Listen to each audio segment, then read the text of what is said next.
Hi all, എല്ലാവർക്കും എയർജ വേൾഡിൻ്റെ പുതിയൊരു വീഡിയോയിലേക്ക് സ്വാഗതം. ഗഗനാചാരി എന്ന പടം കണ്ടു. ആ പടത്തെക്കുറിച്ചുള്ള എൻ്റെ അഭിപ്രായമാണ് ഈ ഒരു വീഡിയോയിലൂടെ പങ്കുവയ്ക്കാൻ പോകുന്നത്. ഗഗനാചാരി ട്രെയിലർ ഒക്കെ കണ്ടിട്ട് ഒരു സയൻസ് ഫിക്ഷൻ എക്സ്പെരിമെൻ്റൽ കോമഡി അത്തരത്തിലുള്ള ഒരു ജേണറിൽ വരുന്ന ഒരു പടമായിട്ടാണ് തോന്നിയത്. അങ്ങനെ ഒരു മൈൻഡ് സെറ്റോടാണ് ഞാൻ പടം കാണാൻ പോയത്. ആ ഒരു മൈൻഡ് സെറ്റിൽ വെച്ച് പടം കണ്ടപ്പോഴത്തേക്കും ശരിക്കും പറഞ്ഞാൽ അതൊരു എക്സ്പെരിമെൻ്റൽ പടമാണ്, സയൻസ് ഫിക്ഷനാണ്.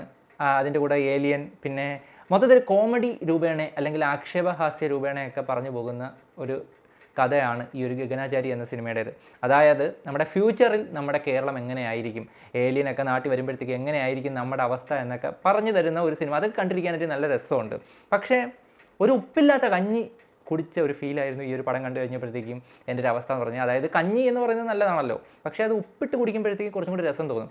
ആ ഒരു രസം എനിക്ക് ഈ ഒരു സിനിമ കണ്ടപ്പോഴത്തേക്കും കിട്ടിയില്ല എന്നുള്ളതാണ്. ഈ ഒരു സിനിമ അങ്ങനെ മൊത്തത്തിൽ മോശം എന്നുള്ളൊരു അഭിപ്രായം എനിക്കില്ല. കഞ്ഞി മോശമല്ലല്ലോ, കഞ്ഞി നല്ലതാണ്. പക്ഷേ അതിനകത്ത് കുറച്ച് ഉപ്പും കൂടെയൊക്കെ ഇട്ട് കഴിക്കുമ്പോഴത്തേക്കും കുറച്ച് ടേസ്റ്റ് വരും, ഒരു രസം കാണും കുടിക്കാനായിട്ട്. അത്തരത്തിൽ ഒരു സിനിമയായിട്ടാണ് എനിക്ക് ഗഗനാചാരി എന്ന സിനിമയെ തോന്നിയത്. കാരണം ആ ഒരു രസച്ചരട് എനിക്ക് എവിടെയും ഫീൽ ചെയ്തില്ല.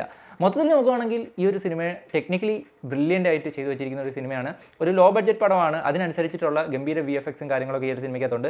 അത് കണക്ക് മ്യൂസിക് ഡിപ്പാർട്ട്മെൻറ്റ് ശങ്കർ ശർമ്മയാണ് ഈ ഒരു സിനിമയുടെ മ്യൂസിക് ചെയ്തിരിക്കുന്നത്. പാട്ടുകളെല്ലാം അത്യാവശ്യം നല്ല പാട്ടുകൾ, ബാക്ക്ഗ്രൗണ്ട് മ്യൂസിക്കും നല്ലത്, സിനിമാറ്റോഗ്രാഫി ആണെങ്കിൽ നല്ലത്. അതായത് ഒരു ഡോക്യുമെൻ്ററി കാണുന്ന രീതിയിലാണ് ഈ ഒരു സിനിമ കണ്ടുപോകുന്നത്.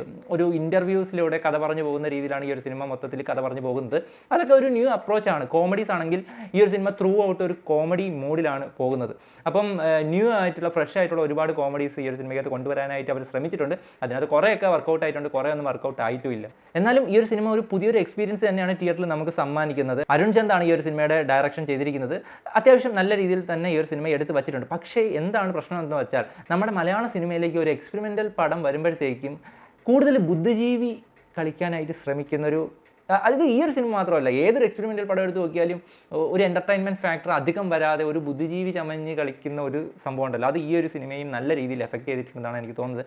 ആ ഒരു എൻ്റർടൈൻമെൻറ്റ് ഫാക്ടർ എവിടെയൊക്കെ കോമഡിയൊക്കെ ഇങ്ങനെ പറയുന്ന രീതിയിൽ നമ്മുടെ ഓരോ കാര്യങ്ങൾ സംസാരിച്ച് പോകുന്നതിൻ്റെ സിറ്റുവേഷനായിട്ടുള്ള പല കോമഡീസ് ആക്ഷേപഹാസ്യ രൂപേണയൊക്കെ ഈ ഒരു സിനിമയ്ക്ക് നല്ലതുപോലെ വന്നിട്ടുണ്ടെങ്കിലും എവിടെയോ ഞാൻ നേരത്തെ പറഞ്ഞ ഒരു രസച്ചരട് എനിക്ക് ഫീൽ ചെയ്തില്ല. ഒരു 2 മണിക്കൂറിൽ താഴെ ഉള്ളൊരു കുഞ്ഞു സിനിമയാണിത്. പക്ഷേ എനിക്കൊരു 2.5-3 മണിക്കൂർ ലെങ്ത് ഈ ഒരു സിനിമ കണ്ടിരുന്നപ്പോഴത്തേക്കും ഫീൽ ചെയ്തു. നല്ലൊരു ലെങ്ത് ഉള്ളൊരു ഫിലിമായിട്ട് തോന്നി. അത് ഈ ഒരു സിനിമയുടെ ലാഗാണ് കാണിക്കുന്നത്. അത്തരത്തിലൊരു ലെങ്തി ആയിട്ടുള്ളൊരു ഫിലിമായിട്ട് എനിക്ക് പേഴ്സണലി തോന്നി. ഒരു ഷോർട്ട് ഫിലിമിൽ ഒതുക്കേണ്ട ഒരു സാധനം കുറച്ചും കൂടി വലിച്ചു നീട്ടി വെച്ചിരിക്കുന്ന ഒരു ഫീലാണ് എനിക്ക് ഈ ഒരു സിനിമ കണ്ടപ്പോഴത്തേക്കും പേഴ്സണലി തോന്നിയത്. 3-4 ക്യാരക്ടേഴ്സാണ് ഈ ഒരു സിനിമയിലെ പ്രധാനമായിട്ടും വരുന്നത്.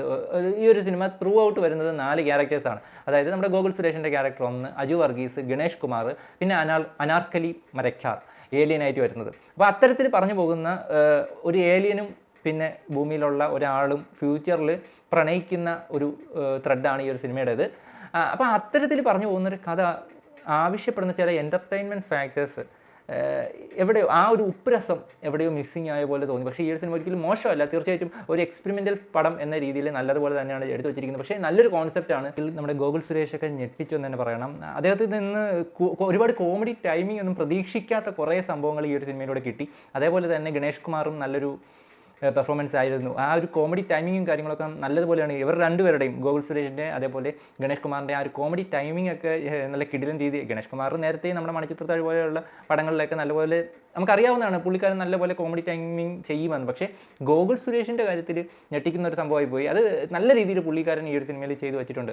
മൊത്തത്തിൽ ടെക്നിക്കൽ സൈഡൊക്കെ നോക്കുവാണെങ്കിൽ നല്ല രീതിയിൽ ബ്രില്യൻ്റ് ആയിട്ടാണ് ഈ ഒരു സിനിമ വന്നിട്ടുള്ളത്. എനിക്കൊരു പ്രശ്നം എന്ന് പറഞ്ഞ് തോന്നുന്നത് നല്ലൊരു ലാഗ് ഈ ഒരു സിനിമയിൽ ഫീൽ ചെയ്യുന്നുണ്ട്. അത് തന്നെയാണ് ഈ ഒരു സിനിമയുടെ ഏറ്റവും വലിയ പ്രശ്നം. കോൺസെപ്റ്റ് വൈസും ടെക്നിക്കൽ സൈഡും അതേപോലെ അഭിനയിച്ചിരിക്കുന്നവരും എല്ലാവരും നല്ല രീതിയിൽ ചെയ്തിട്ടുണ്ട്. പക്ഷേ ആ ഒരു രസച്ചരട് എവിടെയോ കിട്ടാതെ പോയ പോലെ ഒരു ഫീൽ എനിക്കുണ്ടായി. എനിക്ക് ഈ ഒരു സിനിമയിൽ എന്നെ രസിപ്പിക്കാതെ പോയൊരു കാര്യം എന്ന് പറയുന്നത് ഈ ഒരു ലാഗ് തന്നെയാണ്.